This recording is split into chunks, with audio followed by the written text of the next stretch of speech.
Jeff, I have to go on what evidence that is available to me. Yeah, bullshit. Looking at some circumstantial things and making a mountain out of a molehill. During an investigation, we have to look at the circumstantial evidence, the real evidence. And we try not to make mountains out of molehills. What? No one ever had as good a life as I had. What the hell would I try to wreck it for? Christ, I was a doctor. Jesus, I had a beautiful wife who loved me and 2 kids who were great. We were just over all the hard things. It just doesn't make any sense. Well, what do we do now? Another thing, one of those knives was identified by people who had been in the house as having coming from your house. The problem here is that... Well, why don't you show me the damn knife? You show me a photograph. At least 2 of the knives that were apparently used, came from the house. You've got... Who identified... 4+ people come into your house. Who identified these weapons? Who identified these weapons? The lab identified the club, but the same people you knew. All right, that's possible. I agree with that. I had wood all around. I had wood in the shed. I had wood in that little hole next to the house. That's all possible. Who identified the knife?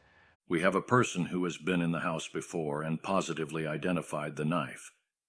Well, either they are wrong, or that's not a good photograph, one of 2, or it was a new knife that my wife had gotten, and I haven't seen it yet. But I don't know who would identify that, and I'd see it before anyone else would. And it seems to me there's a lot of paring knives in the world, and I never told anyone I had an ice pick. That's a lie. Or they misunderstood me. I never had... Well, like I said, maybe my wife had one that she had just purchased, but anything that had been there for a while, I probably would have seen it. I don't know of any ice pick. Goddamn Colonel Krawanek. He's unbelievable. He says to the press, "One of the mysteries is where the weapons came from. Why the hell didn't he show me the weapons and ask me?" If you had a struggle right in this area. See these? They were on the couch. They what? Up in the hallway at the top of the little 2 steps here. They were what, sir? They were in the hallway. Yeah. Right at the top of the steps. If you had been in a struggle there sure as hell would have been some of them kicked back down in the hallway. We often piled, loose stuff in the living room at the end of the hallway there. Well, that's where they were. So then this is... That particular shot there was taken. After some things changed position? No. Yeah, bullshit. You just told me that was in the hallway. That's the one we changed position. Oh, I see. That's the only thing in here. That's the only thing in here that's changed position? Uh-huh.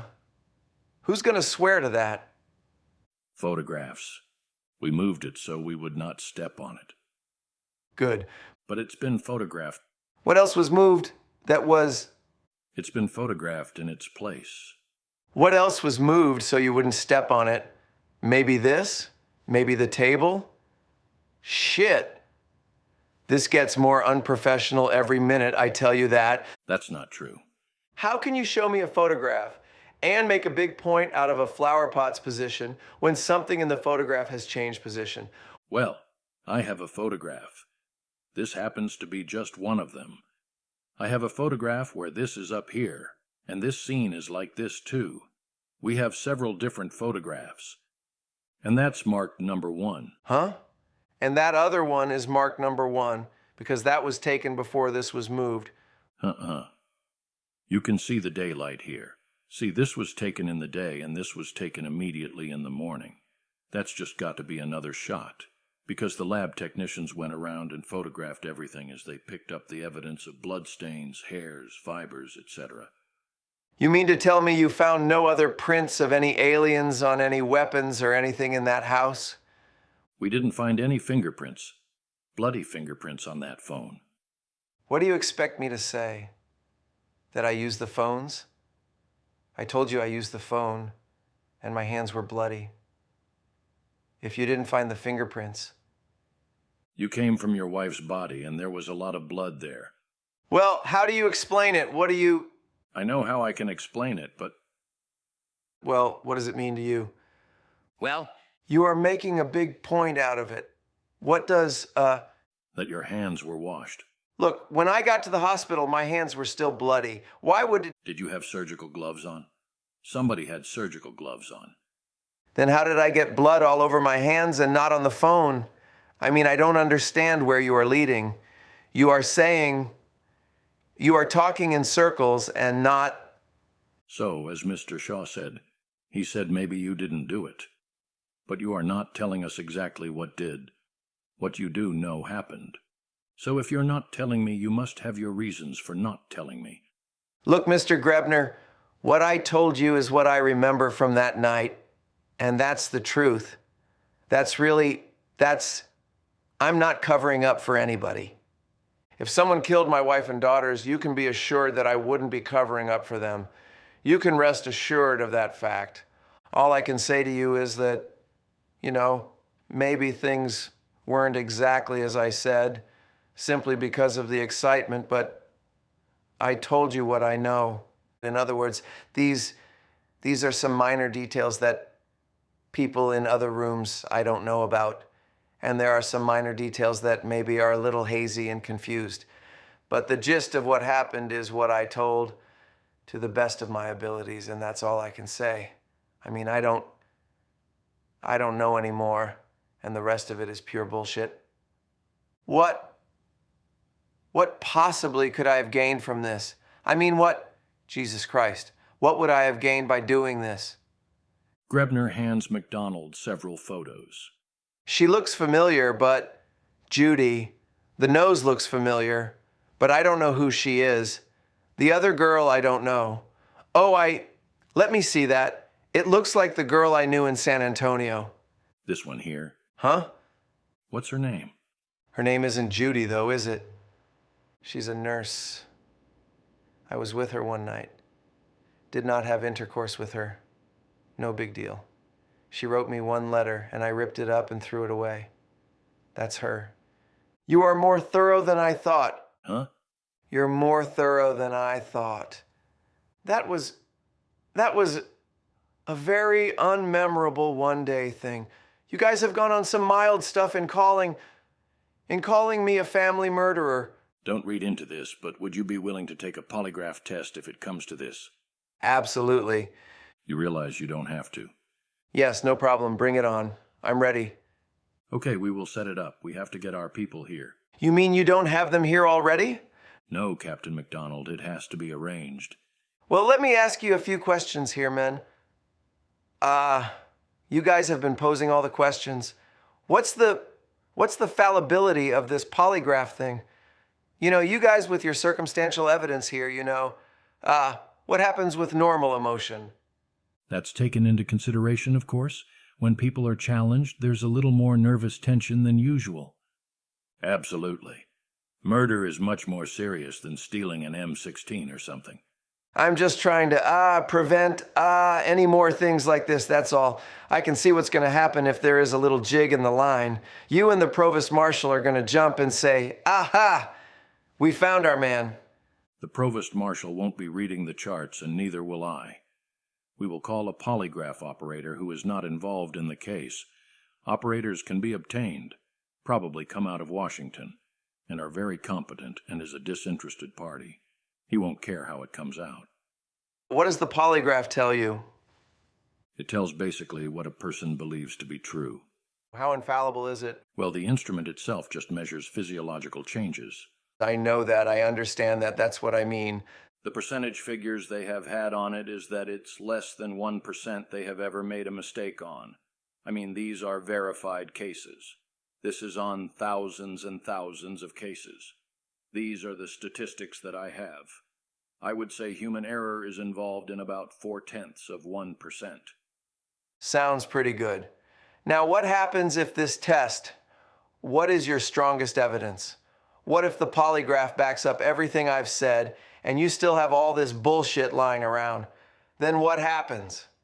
I will be the first guy to shake you by the hand and say I'm sorry. And if it comes up wrong? If I'm one of the ones who has a little more sweating than usual, then I immediately go to Leavenworth without a trial. No, in the first place, polygraph can't be used against you. It can't? No, it is an investigative tool, Captain. We believe it. You mean it is not admitted in court? Why not? There are several reasons, but mainly because with a jury they wouldn't know how to evaluate this type of evidence as compared to other evidence. If you went to most juries and said, well, there was deception indicated during the polygraph examination, they would overweigh that evidence, and there's always that 0.4%. So if I take this polygraph test and it comes out okay, then I can, you people will feel real nice towards me then, right? As I said, if it comes out no deception indicated, I'll say I'm sorry I bothered you. Sounds pretty good to me. So, if you are willing to take it, I will call and make the arrangements. Why not? When is this going to be done? Well, I'd have to call them. Within the next day or two. You mean someone is going to fly down here to do this? Probably tonight. Grebner left the office to call CID headquarters in Washington. William Ivory also departed, leaving MacDonald alone in the room with Robert Shaw. Christ, this will be in the newspaper within 8 hours. I'll have my mother down here again and my in-laws. I'll tell you what, this is a lot different from what I had in mind. I don't like this. You see, Jesus, this scares me. You mean to tell me that this thing is never wrong? I find that hard to believe just from any instrument.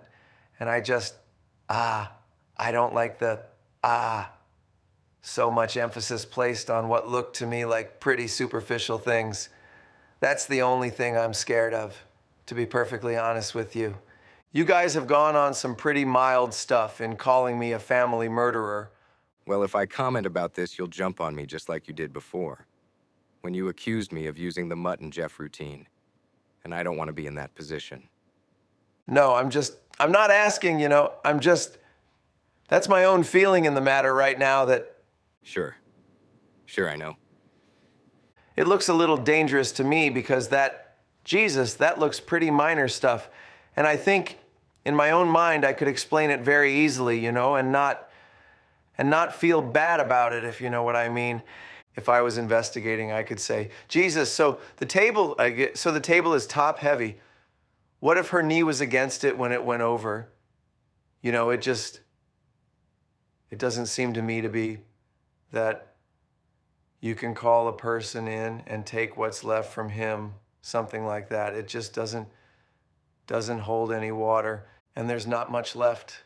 I mean, Jesus Christ. Well, in the event, as you know, just this stuff. There's been a lot of stuff, a lot of work on this. And we've had every major CID office in the continental United States working on this for us. Uh-huh. Every aspect. And it's just not there, Captain MacDonald. Those people you saw can't be found anywhere. People like them? Yes, there have been, I won't say arrest, but there have been thousands of detentions all over the country, here and there. Okay, two possibilities. One, they haven't been found yet. Yeah. And two, they have already been questioned and have answered the questions satisfactorily. Now, isn't that possible? I mean, certainly, in a lot of cases, your best team wasn't on every person, if you know what I mean. I'm not implying or anything about individuals, and what's needed now is a break, a lucky thing. A lady says, geez, I used to know a girl. And she always said things like that when she came home looking funny when she was staying at that boarding house. Something like that. You know what I mean? You luck into it. And maybe I'm just, I'm hoping for a miracle, but it just seems to me that, That's true. if you have every office in the country working and every FBI, it is perfectly conceivable that these people were questioned and released and... It isn't inconceivable. Yeah. I mean, I've read things where you have questioned people many times, and it comes back at the end that they questioned him once, and he gave satisfactory answers, and that was it. I mean, they had a place or a time or no motive, whatever. And it's a big country and a lot of people in it. That's right. As you know better than I do, trying to find someone. I hope this thing comes out like that. I really do. So do I. Possible, but not likely. Uh-huh. William Ivory returns to the office. Let me ask you something for my own edification about Lieutenant Ron Harrison. What kind of relationship did you and your family have with this Ron Harrison? Lieutenant Harrison, I think his name is. He was, well, as you know, he's an unusual type of guy. No, I don't know. I've never seen him before. Oh, well, I don't even know how I met him, to tell you the truth. I just met him around the group somehow. And he's got an he's intelligent and he's very funny. He hides it. I mean, he tries to hide his intelligence. He's an old NCO, see? And he's very proud of that. He doesn't want to let on that he's been to college and that he reads poetry, back in his room and stuff. So he's an interesting guy. He's very, very, very funny. He's just terrific at parties and stuff like that. And I just became friends with him. It was off the cuff. This thing, kind of cemented it. He was never my best friend or anything until this happened. And all of a sudden he was around a lot and he was always there and always helping my mother and stuff like that. And I tell you, in the last couple of weeks, he's great to have around. He's always ready to take me for beer or somewhere to a movie together or go out and eat or something, But he's a little morbid. He's got a terrific desire to, he came back into the Army. He was in the Army and left, went to college, and he came back in with the avowed purpose of shooting people, And they made him rigger, and he went in and banged on the desk and was yelling and screaming that he likes to shoot people. And I kind of think he's funny. He doesn't scare me the way he scares some people. Like at a party, he had a little bit too much to drink. He has a lot of buddies who are dead and he always got to talking about them. But I don't ever listen when he gets melancholy. I just like him because he's funny. He's such a ball of fire. He's at some school right now, some secret school up in Washington, up in Virginia or Washington. He makes a big mystery out of everything, He always looks around, and whenever you mention the CIA, he goes, shh, he play acts a lot. Is he still rigger? No, they put him in charge of an A team in 6th Group because he was banging on desks. And actually, I'm sure in the weeds, he's terrific. He's that kind of guy. He's a loner and he's hard. And he likes to get out and command small detachment, and do that kind of job. He's on his way to Nam. Does he have a tour over there yet? No. Well, he's been somewhere. He won't tell anybody where it is. It's all part of his game. What? As an old NCO? Yeah, he just, he talks about the Bolivian mountains. Then he talked about some of the Laotian projects, a lot of knowledge. I don't know if it was picked up or he was there, but he never lets you know.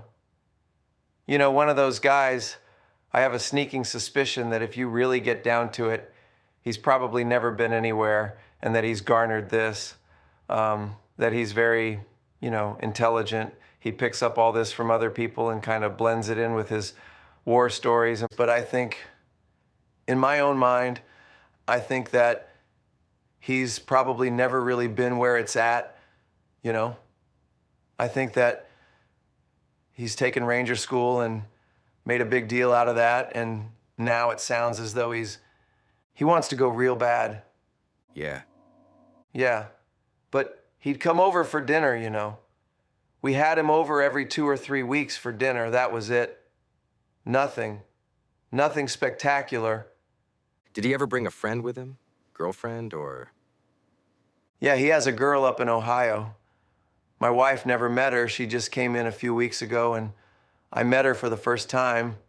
He dates occasionally, but he's kind of a loner, and he sticks with this one girl up in Ohio. They have kind of a, unusual relationship. He told her that maybe he'll get married, and maybe he won't. and she's perfectly happy to sit around and wait, He's not a really family type guy. I mean, he tells her that I'm going to go in the weeds and shoot people, and I might not come back. And she just accepts all that very nicely. Lately, he's kind of become my best friend, What did you do with the pony? Gave it to Frank Moore, Captain Moore. Captain? He works in my office. He worked in my office. Now he's working for the center surgeon. What are you doing now? What job do they have you in? Group surgeon. Group surgeon? I just made it last week. I was the PM, preventive medicine officer, and then I became a group surgeon. What does that entail? Well, I've got about 8 physicians. We run the dispensary and some medical coverage in the field and take care of any medical problems for the group. Medical supplies are involved, and planning and training physicians, training the medics. Administration? Right. I guess that's kept you pretty busy? It's relevant. It's not like an internship. You know what I mean? This is 8 to 5. Yeah. And it's easy work. It's not hard. It gets boring. Interns, it seems to me. I don't know. I don't know much about this, but don't interns work some real funny shifts, like 36 hours on and... That's what I worked. 36 on and 12 off. For how long? For a year. That's what I said. I've already been through the hard years. Why do they drive interns so hard? I don't know. It's an old, antiquated system, and if I did it, you are going to do it. It is starting to change now with the more militant people coming. I don't like militant people, but they are doing some good things. And one of them is that these people are refusing to do that. They are looking for internships that you are on every 4th night. It's reasonable. They can go home, see your family. But it hadn't been that. It's always been this ridiculous work week. 100 hours. That's considered nothing. Are you completely finished with your training? Well, I can go be a GP now, but if I want to specialize, I have to go back. I have a residency at Yale for orthopedic surgery. How many years will that take? 4. 4 years residency. But you get paid. You are the doctor, And I mean, this is going through a kind of apprenticeship and learning as a militant, as an orthopedic surgeon. And then when I come out of that, I'm qualified orthopedic surgeon instead of being GP, but you get paid. It's not like being a student anymore, so it's just part of being a doctor. When you are an intern, you are more or less a student. Is that right? Well, no, you are a doctor. You have control of the patients and you are getting paid. But not like residency. Well, they are moving up. It used to be $2,000 a year. Now in New York and Los Angeles is up to $10,000. In the middle of the country, it's still $4,000 or $5,000 per year. How long is medical school? 4 years. 4 years? Internship is 1 and residency, depending on what you want to do, anywhere from 2 to 7. That's at the college. So you don't have to have residency at all if you don't... No residency to be a GP, right? That's after 4 years of college? Right. It must cost a tremendous amount of money. It sure does. $10,000 in the hole. I'm going to start paying it back now.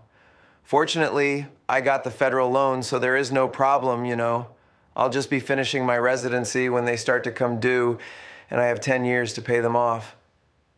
So that's nothing, I mean, once I'm a physician, I'll be able to pay it off without any problems. What do most people do? Do they get a federal loan or... Yeah, well, it used to be that only wealthy people went into medicine, but when regular people go in now, then they always have to, every one of them. I mean, you just can't do it otherwise. You can't live in New York City on $4,000 if you have a family. By yourself, you can't do, the minimum is considered 10 for a family of 4. I was in New York not too long ago and just about went broke. It's unbelievable. Well, this is what these mailmen are talking about. I mean, You take a guy out in Clinton, Oklahoma. If he's making 10, he's doing all right. he's doing fine. Right. But the same guy in New York, But as soon as they get a raise, someone raises the prices. It never ends. As soon as the military gets a raise, everything in Fayetteville goes up. Usually it's before the raise comes through. Well, they've raised the prices in the PX and commissary too. Have you had any contact with the Kassabs? Just on the phone. Freddie calls me all the time and I call them. I called Mildred last week. She's not doing real well. What is the problem? Just, she wouldn't go out. She's in the house and you go stir crazy. I'm in my room 1 hour and I go out of my mind, so I gotta go out. I go eat somewhere, I go watch a movie, anything, to get out, but she won't leave the house. So she's just sat there with the walls closing in on her for 6 weeks now. She's just starting to get out now. She sounds like a zombie when you talk to her. Jesus. Freddie went back to work, but he lost about 25 pounds. Was he out of work for a while? Well, just when he was down here with my father-in-law, he's not out of work, no. No. I mean, did he deliberately stay away from work? Just when he was here. He went back to work when he went back, but apparently he said it's been pretty hard to get back in the swing of it. It's been hard for them, It's been hard for all of us. Grebner returns to the office. Well, I think we have covered all we need at this time. We will notify you when the polygraph has been arranged. Okay? Is that it? Yep. Okay. Jeffrey MacDonald left CID headquarters. 10 minutes later, he called to say that he had changed his mind. He would not take a polygraph test after all.